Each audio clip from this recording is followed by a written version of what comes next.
கன்னியாகுமரி மாவட்டம் குலசேகரத்தில் உள்ள பள்ளியில் ஓணம் பண்டிகை கொண்டாட்டம் களைகட்டியது.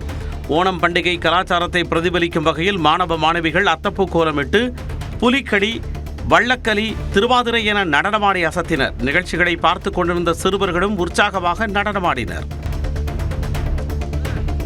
விருதுநகர் மாவட்டம் சிவகாசியில் தனியார் கல்லூரியில் ஓணம் பண்டிகையை மாணவர்கள் உற்சாகமாக கொண்டாடினர். தனியார் கேட்டரிங் கல்லூரியில் நடைபெற்ற ஓணம் கொண்டாட்ட நிகழ்ச்சியில் கண்கவரும் விதமாக வண்ண பூக்களால் அலங்கரிக்கப்பட்டிருந்த அத்தப்பூ கோலத்தை சுற்றி மாணவிகள் கேரள பாரம்பரிய நடனமாடினர்.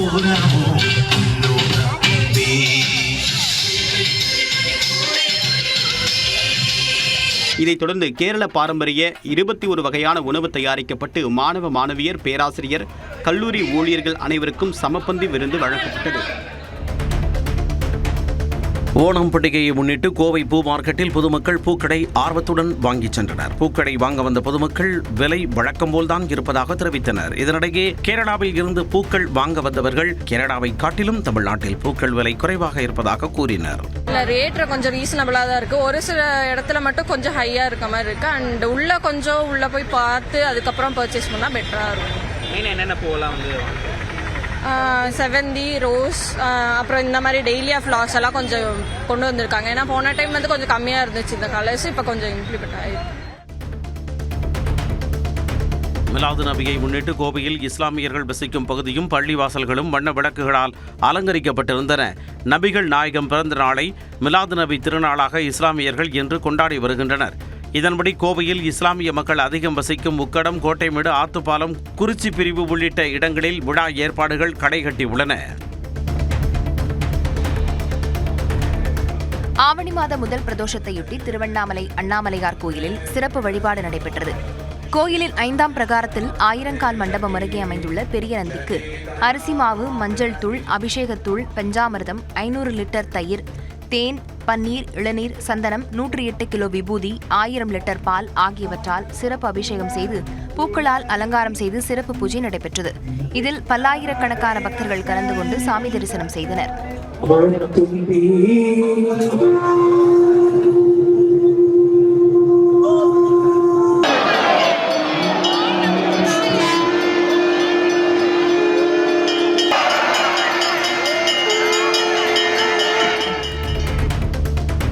வேலூர் கோட்டையில் ஜலகண்டீஸ்வரர் ஆலயத்தில் பிரதோஷத்தையொட்டி நந்தி பகவானுக்கு சிறப்பு அபிஷேகங்கள் செய்யப்பட்டன. பால், தயிர், சந்தனம், தேன், கரும்புச்சாறு, இளநீர், பன்னீர், திருநீர் உள்ளிட்ட பல்வேறு வகையான பொருட்களை கொண்டு சிறப்பு அபிஷேகங்கள் செய்யப்பட்டன. பக்தி முழக்கங்களுடன் ஏராளமான பக்தர்கள் நந்தி பகவானை வழிபட்டனர்.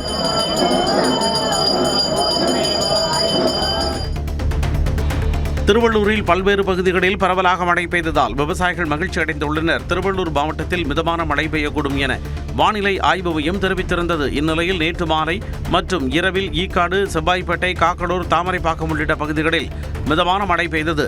ஒரு சில இடங்களில் இடி, மின்னல் மற்றும் பலத்த காற்றுடன் மழை வெடுத்து வாங்கியது. இதனால் சாலைகளில் மழைநீர் தேங்கியதுடன் வெப்பம் தணிந்து மாவட்டம் முழுவதும் குளிர்ச்சியான சூழல் நிலவியது. நீர்பிடிப்பு பகுதிகளில் பெய்து வரும் கனமழை காரணமாக நாமக்கல் மாவட்டம் கொல்லிமலையில் உள்ள ஆகாய கங்கை நீர்வீழ்ச்சியில் நீர் ஆர்ப்பரித்து கொட்டியது. செந்நிறத்தில் ஆர்ப்பரித்து கொட்டிய வெள்ள நீரில் ஆபத்தை உணராமல் சுற்றுலா பயணிகள் குளித்தனர்.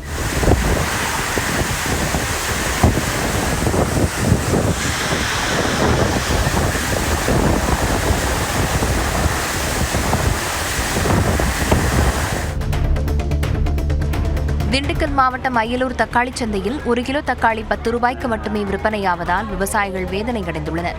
ஆந்திரா, கர்நாடகா போன்ற வெளிமாநிலங்களிலிருந்து தக்காளி வரத்து அதிகரித்து காணப்படுவதால் தக்காளி விலை 1 கிலோ 10 ரூபாய்க்கு விற்பனையாகி வருகிறது. இதனால் பாதிக்கப்பட்டுள்ள விவசாயிகள் விளைபொருட்களுக்கு தமிழ்நாடு அரசு விலை நிர்ணயம் செய்ய கோரிக்கை வைத்துள்ளனர். காந்தி கிராமத்தில் உள்ள சமூக நீதி விடுதியில் காங்கிரஸ் எம்பி ஜோதிமணி ஆய்வு நடத்தினார். தமிழ்நாட்டில் உள்ள பள்ளி மற்றும் கல்லூரி அரசு விடுதிகளுக்கான உணவுப்படியை உயர்த்தி வழங்க வேண்டும் என்று காங்கிரஸ் எம்பி ஜோதிமணி வலியுறுத்தியுள்ளார். கரூரில் காந்தி கிராமத்தில் உள்ள சமூக நீதி விடுதியில் உணவு தரமில்லாமல் வழங்கப்படுவதாக மாணவர்கள் வெளியிட்ட வீடியோ பேசுபொருளானது. கரூர் தொகுதி எம்பி ஜோதிமணி நேற்று மாலை சம்பந்தப்பட்ட விடுதியில் திடீர் ஆய்வு செய்து மாணவர்களிடம் குறைகளை கேட்டறிந்தார். 50 ரூபாய்ங்கிற அந்த அளவீடை நம்ம நிச்சயமா அதிகப்படுத்தணும். அப்பதான் தரமான உணவு வழங்க முடியும். மாணவர்களுக்கு தரமான உணவு வழங்குறது ரொம்ப முக்கியம்.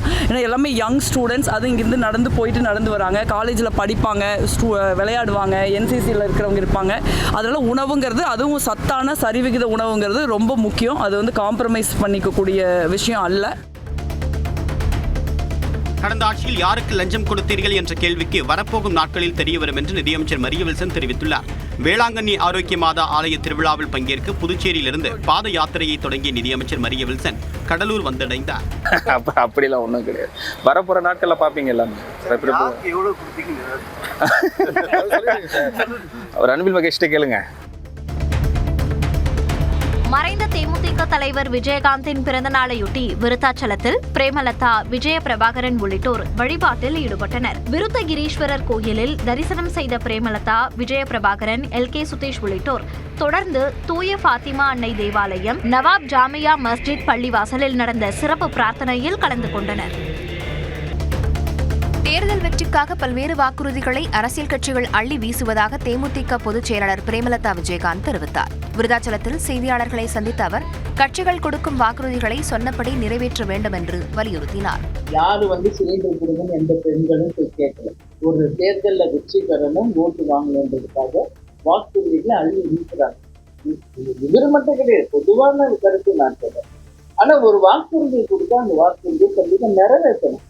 சும்மா பொய்யாக ஒரு வாக்குறுதி கொடுத்துட்டா நிச்சயம் மக்கள் வாட்ச் பண்ணுவாங்க.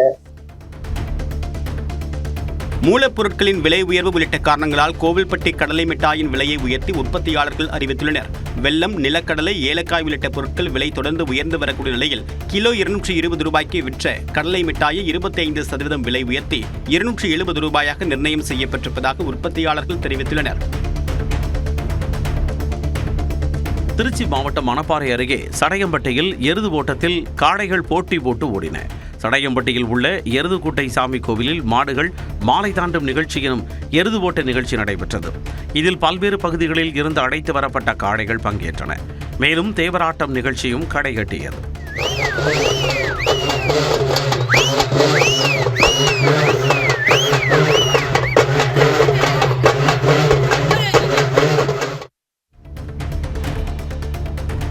தேனி மாவட்டம் ஆண்டிபட்டி கணவாய் சாலையில் யானை நடந்து செல்வது போல் AI தொழில்நுட்பத்தில் வீடியோ உருவாக்கி வெளியிட்டவர் கைது செய்யப்பட்டார்.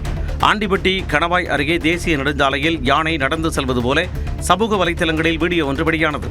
இதையடுத்து அப்பகுதியில் வனத்துறையினர் ஆய்வு நடத்தியதில் அது AI மூலம் உருவாக்கப்பட்ட வீடியோ என தெரியவந்தது. இது தொடர்பாக விசாரணை நடைபெற்று வந்த நிலையில் டி கல்லுப்பட்டியைச் சேர்ந்த அழகுராஜா AI மூலம் போலி வீடியோவை உருவாக்கியது தெரியவந்தது. இதைத் தொடர்ந்து அவர் கைது செய்யப்பட்டார்.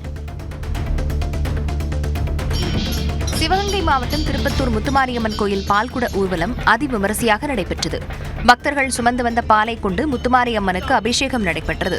தொடர்ந்து சர்வ அலங்காரத்தில் எழுந்தருளி பக்தர்களுக்கு காட்சி தந்த அம்மனுக்கு தீபாராதனை நடைபெற்றது.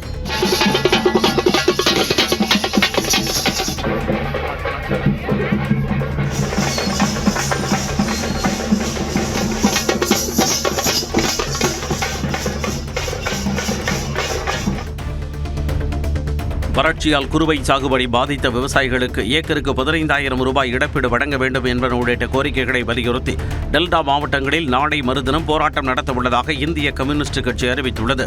இதுகுறித்து திருவாரூரில் செய்தியாளர்களிடம் பேசிய அக்கட்சியின் முன்னாள் மாநில செயலாளர் முத்தரசன் பல்வேறு திட்டங்களை செயல்படுத்த அரசு கடன் வாங்கித்தான் தீர வேண்டும் என்று தெரிவித்தார். இருந்தபோதும் குறிப்பிட்ட அளவிற்கு மேல் வாங்கக்கூடாது எனவும் அறிவுறுத்தினார். அந்த அரசாங்கம் நிறைய கடன் வாங்கி வச்சுட்டு போயிட்டுன்னு விமர்சனம் பண்ணாங்க, வெள்ளரிக்கையெல்லாம் வெளியிட்டாங்க. ஆனால் இப்போ 3 மாசமா ஒவ்வொரு மாசமும் கடன் வாங்க வேண்டிய நிர்பந்தத்திற்கால கடன் வாங்காமல் இருக்க முடியாது. எந்த அரசாங்கமாக இருந்தாலும், எவ்வளவு திறமையான முதலமைச்சர்கள், நிதியமைச்சர்கள் இருந்தாலும் கடன் வாங்கித்தான் தீர வேண்டும். ஆனால் கடன் வாங்குறது ஒரு முறை இருக்கிறது. திருவண்ணாமலை மாவட்டம் மந்தவாசி அருகே சாலையில் கிடந்த 5 சவர நகை மற்றும் வெள்ளி பொருட்களை காவல் நிலையத்தில் ஒப்படைத்த இருவருக்கு பாராட்டுகள் குவிந்து வருகிறது. சேனல் கிராமத்தைச் சேர்ந்த சந்திரலேகா தெல்லார் பஜாரில் தனது கைப்பையை தவறவிட்டுள்ளார். இந்த நிலையில் அதனை விழுப்புரத்தைச் சேர்ந்த ரத்னவேல் மற்றும் சேகர் ஆகியோர் கண்டெடுத்து காவல் நிலையத்தில் ஒப்படைத்துள்ளனர். இதையடுத்து 5 சவர நகை மற்றும் வெள்ளி கொலுசுடன் கைப்பை சந்திரலேகாவிடம் ஒப்படைக்கப்பட்டது. இதனிடையே தங்க நகைகளுடன் கீழே கிடந்த கைப்பையை ஒப்படைத்த ரத்னவேல் மற்றும் சேகர் ஆகியோரை காவலர்கள் பாராட்டினர். ராணிப்பேட்டை மாவட்டம் மேல்விசாரம் வால்மீகீஸ்வரர் கோயிலில் பிரதோஷ வழிபாடு நடைபெற்றது. பால், தயிர், சந்தனம், இளநீர் உள்ளிட்ட பல்வேறு பொருட்களால் சிறப்பு அபிஷேகங்கள் நடத்தப்பட்டன. தொடர்ந்து வேத மந்திரங்கள் முழங்க மகா தீபார்த்தனை நடைபெற்றது.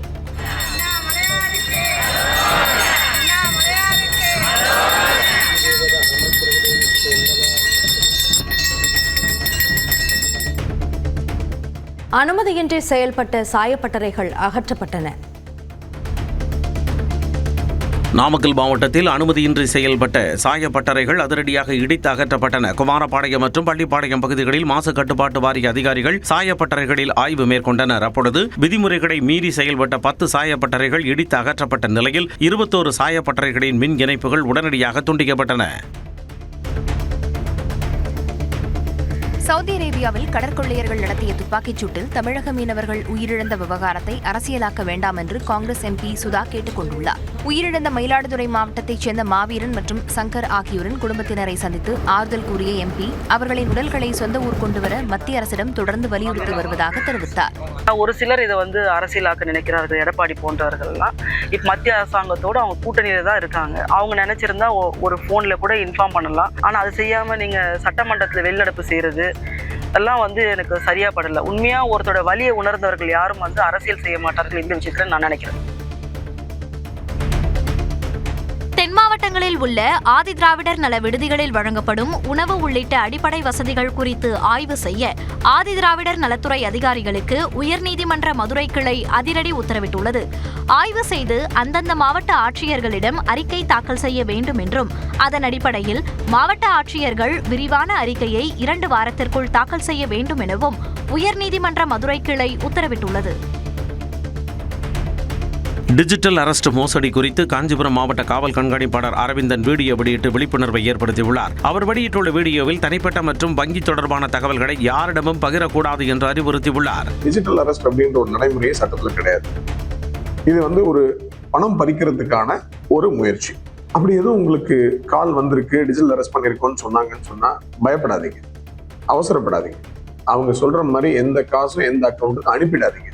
சரி, ஒருவேளை அனுப்பிட்டோம் பயத்துல, உடனடியா 1930 அப்படிங்கிற நேஷனல் சைபர் கிரைம் போர்ட்டல் நம்பருக்கு கால் பண்ணிட்டு அதை பத்தின விவரங்களை சொல்லுங்க.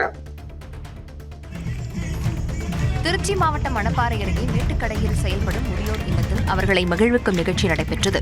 முதியோர் நலனுக்கான மாநில செயல் திட்டம் மூலம் நடைபெற்ற இந்நிகழ்ச்சியில் முதியோர்கள் ஆடிப்பாடி கொண்டாடினர். அவர்களோடு மாணவ மாணவிகளும் பங்கேற்றனர். பின்னர் சமையல் நிகழ்ச்சிகளும் களை கட்டின.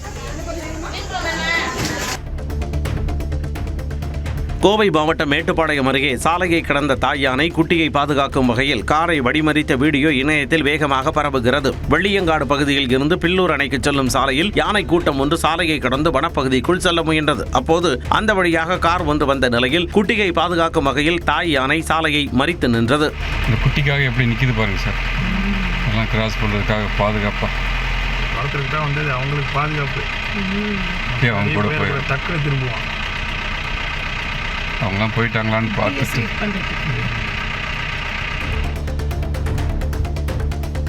திருப்பூரில் குப்பைகளுக்கு தீ வைக்கப்பட்ட சம்பவத்தில் மின்சார கம்பம் சாய்ந்ததால் பரபரப்பு ஏற்பட்டது. திருப்பூர் மாநகராட்சிக்குட்பட்ட மண்ணாங்காடு பகுதியில் குப்பைகளுக்கு மர்ம நபர்கள் தீ வைத்த நிலையில் மளமளவென பற்றி எரிந்தது. இதனால் கான்கிரீட் மின்கம்பம் சூடாகி கான்கிரீட்டில் உடைப்பு ஏற்பட்டு கம்பம் சாய ஆரம்பித்தது. மின்கம்பத்தில் இருந்த மின்கம்பிகள் அறுந்து தொங்கின. சம்பவ இடத்திற்கு வந்த மின்வாரிய ஊழியர்கள் அதனை சரி செய்யும் பணிகளில் ஈடுபட்டனர். சென்னையை அடுத்த அயப்பாக்கத்தில் மழை பெய்தபொழுது மின் கம்பியில் இருந்து தீப்பொறி கிளம்பியதால் பொதுமக்கள் அச்சமடைந்தனர். வீட்டு வசதி வாரிய குடியிருப்பு பகுதியில் மின்கம்பி தாழ்வாக செல்கின்றன. அத்துடன் காற்றுடன் மழை பெய்யும் பொழுது ஒன்றோடு ஒன்று உரசுவதால் தீப்பொறி கிளம்புவது வாடிக்கையாக உள்ளதாக பொதுமக்கள் கூறுகின்றனர். இதை சரி செய்யாமல் மின்வாரியம் அலட்சியம் காட்டுவதாகவும் குற்றம் சாட்டியுள்ளனர். எனவே அசம்பாவிதம் ஏற்படுவதற்கு முன்பு உரிய நடவடிக்கை எடுக்க வலியுறுத்தியுள்ளனர்.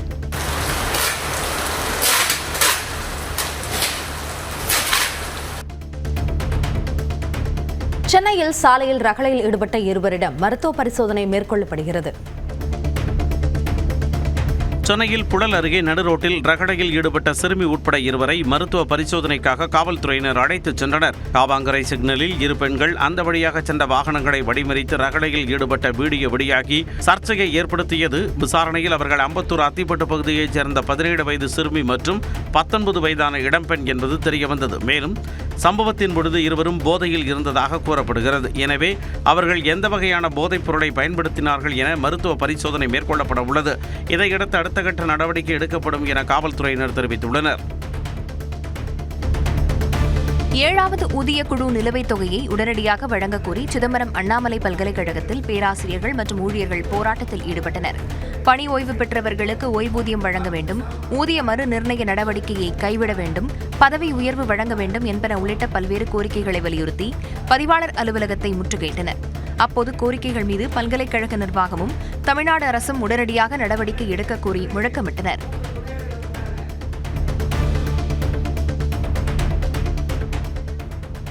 கடலூர் மாவட்டம் சிதம்பரம் அருகே பேனர் வைத்தது தொடர்பாக இரு தரப்பினரிடையே ஏற்பட்ட மோதலில் பாதிக்கப்பட்டவர்கள் மீது பொய் வழக்கு பதிவு செய்யப்பட்டிருப்பதாக குற்றம் சாட்டப்பட்டுள்ளது.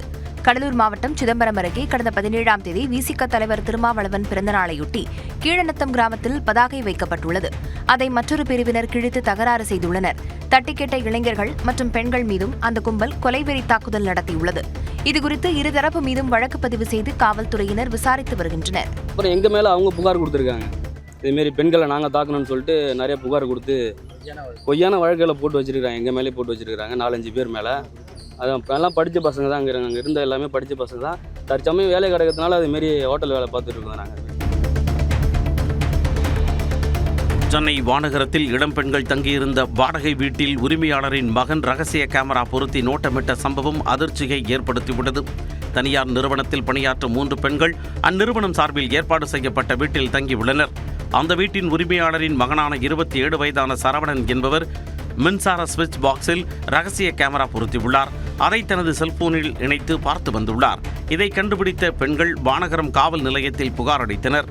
இதையடுத்து சம்பந்தப்பட்ட இளைஞரை கைது செய்த போலீசார் அவரிடம் இருந்து செல்போன் மற்றும் ரகசிய கேமராவை பறிமுதல் செய்தனர். தஞ்சாவூர் மாவட்டம் திருவிடைமருதூர் அருகே வீட்டின் பூட்டை உடைத்து 43 சவரன் நகைகள் கொள்ளையடிக்கப்பட்ட வழக்கில் 4 பேர் கைது செய்யப்பட்டனர். ஐயனார் கோவில் தெருவில் வசித்து வரும் லட்சுமணன் என்பவர் வீட்டிற்குள் புகுந்த கொள்ளையர்கள் பீரோவை உடைத்து அதில் இருந்த 43 சவரன் நகைகள் 3 கிலோ வெள்ளி பொருட்களை திருடிச் சென்றனர். இது தொடர்பாக தனிப்படை காவலர்கள் விசாரணை நடத்தி வந்த நிலையில் மணிகண்டன், சூர்யா, வெங்கடாச்சலம், வடிவேலு ஆகிய 4 பேரை கைது செய்து நகைகளை மீட்டனர்.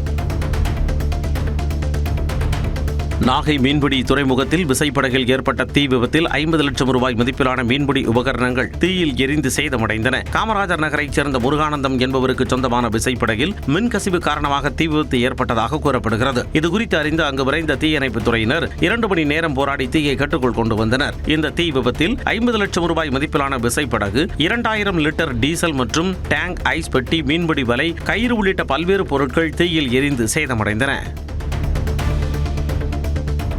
திருவாரூர் மாவட்டம் திருத்துறைப்பூண்டி அருகே குடிநீர் விநியோகம் செய்யப்படாததை கண்டித்து காலி குடங்களுடன் பொதுமக்கள் சாலை மறியலில் ஈடுபட்டனர். கடந்த 1 மாதமாக நெடும்பரம் பகுதியில் கொள்ளிடம் கூட்டு குடிநீர் முறையாக விநியோகம் செய்யப்படவில்லை என கூறப்படுகிறது. இதனால் அப்பகுதி மக்கள் கடைவீதியில் காலி குடங்களுடன் திடீரென சாலை மறியல் செய்தனர். இதன் காரணமாக திருத்துறைப்பூண்டி பட்டுக்கோட்டை இடையே சிறிது நேரம் போக்குவரத்து பாதிப்பு ஏற்பட்டது. அதிகாரிகள் பேச்சுவார்த்தை நடத்தியதை அடுத்து கலைந்து சென்றனர்.